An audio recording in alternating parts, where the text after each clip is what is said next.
Hi friends, ఈరోజు మనం టమాటా గోరు చిక్కుడు కర్రీ ఎలా చేయాలో నేర్చుకుందాం. ఫస్ట్ చిక్కుడుకాయలని సన్నగా తరుక్కుని ఒక గిన్నెలోకి తీసుకుని స్టవ్ మీద పెట్టి ఉడికించుకోవాలి. ఇది ఉడుకుతున్న టైంలో టమాటాలని సన్నగా తరిగేసుకుని అలాగే ఓ 2 ఉల్లిపాయలు, ఓ పచ్చిమిరకాయ కూడా తరిగి పెట్టుకోవాలి. స్టవ్ మీద మూకుడు పెట్టుకుని పోపు సామాన్లు రెగ్యులర్ ఆవాలు, జీలకర్ర, శనగపప్పు, ఎండుమిరపకాయ ఇవన్నీ వేసుకోవాలి.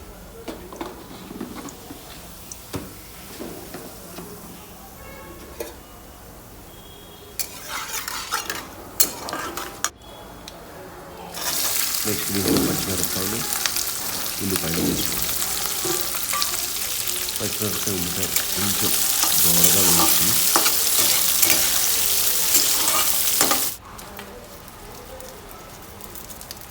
ఓ 4 వెల్లుల్లిపాయలు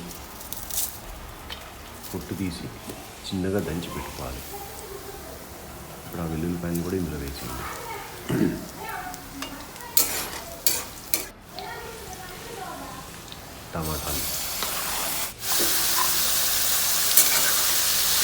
టమాటా, ఉల్లిపాయ, పచ్చిమిరపకాయ ఇవన్నీ కొంచెం బాగా కాలేటప్పుడు కొంచెం పసుపు,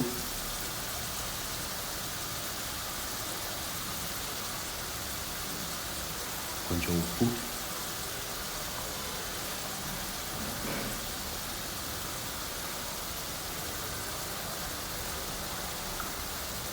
కొంచెం కారం,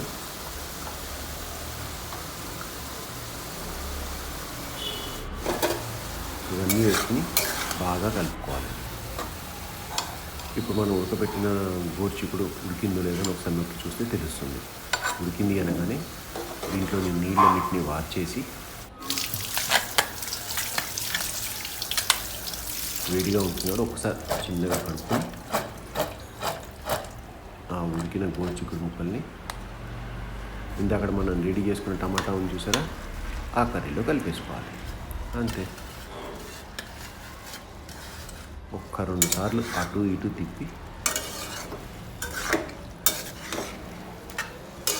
మూత పెట్టేసుకోవాలి. అంతే. చాలా సింపుల్గా టమాటా గోరు చిక్కుడు కర్రీ రెడీ అయిపోయింది. That's it. చూసారా, ఉడికిపోయింది.